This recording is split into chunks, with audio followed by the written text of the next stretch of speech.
Friends, நம்ம இன்றைக்கி தூதுவளை சட்னி எப்படி பண்ணுறதுன்னு பார்ப்போம். அதுக்கு நான் தூதுவளை நல்லா கழுவி டின் பண்ணி வச்சுருக்கேன். இதில் நிறைய முள் இருக்கும், நீங்கள் இருக்கும்போதே பார்த்து தான் பண்ணணும். பாருங்கள், அந்த இலை இப்படி தான் இருக்கும் உங்களுக்கு. இந்த பின்னாடிலாம் பாருங்கள் முள் இருக்கும், இந்த அந்த காம்புலவே முள் இருக்கும். நீங்கள் பார்த்து தான் அதை எடுத்து க்ளீன் பண்ணணும். அதுக்கு தேவையான பொருட்கள் வச்சுருக்கேன். வெங்காயம் நான் ஒன்று அரிஞ்சு வச்சுருக்கேன், பெரிய வெங்காயம். கொஞ்சமாக காஞ்ச மிளகாய் எடுத்து வச்சுருக்கேன். அதோட ஒரு 5-6 பல் பூண்டு எடுத்து வச்சுருக்கேன். கருவேப்பிலையை கொஞ்சமாக எடுத்து வச்சுருக்கேன். தேங்காய் கொஞ்சமாக நம்ம போட்டுக்கலாம்.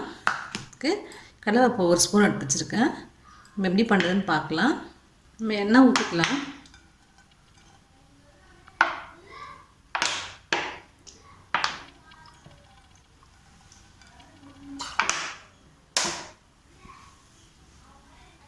எண்ணெய் காஞ்சதும் பருப்பு போட்டுக்கலாம். அடுத்து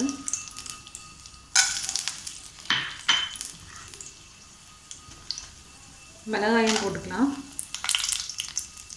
கருவேப்பிலையும் போட்டுக்கலாம்.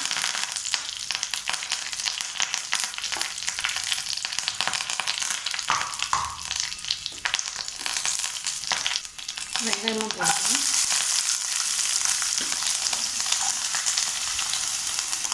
பூண்டு ஆட் பண்ணிப்போம்.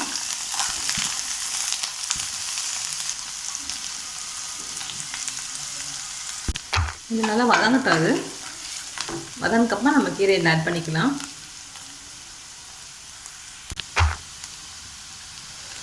நம்ம கீரையை இப்போ இதில் ஆட் பண்ணிக்கலாம்.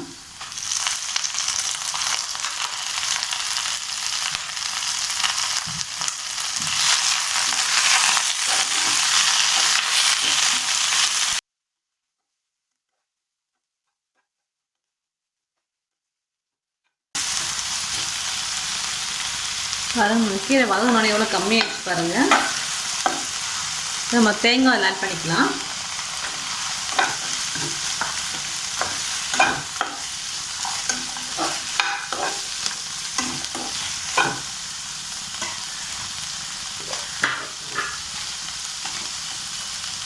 தேவையான உப்பு நம்ம ஆட் பண்ணிப்போம். அதான் போதும், நம்ம ஆஃப் பண்ணிவிடுவோம். நல்லா வதங்கிடுச்சு கீரை.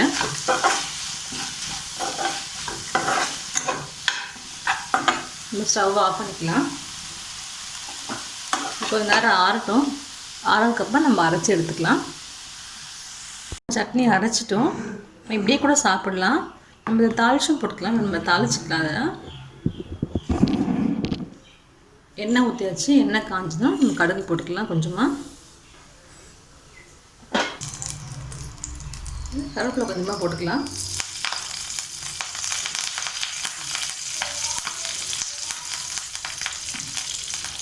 ஒரு 20 வரமிளகாய் போட்டுக்கலாம்.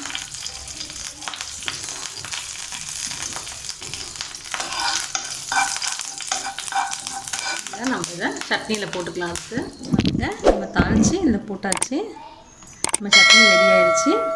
இது உடம்புக்கு நல்லது கூட, சளிக்கு ரொம்ப இது நல்லது. இதை நம்ம செஞ்சு பாருங்கள். ரொம்ப டேஸ்டியாகவும் இருக்கும், ஹெல்த்தியும் கூட. செஞ்சுட்டு உங்கள் கமெண்ட்ஸ் சொல்லுங்கள். தேங்க்யூ.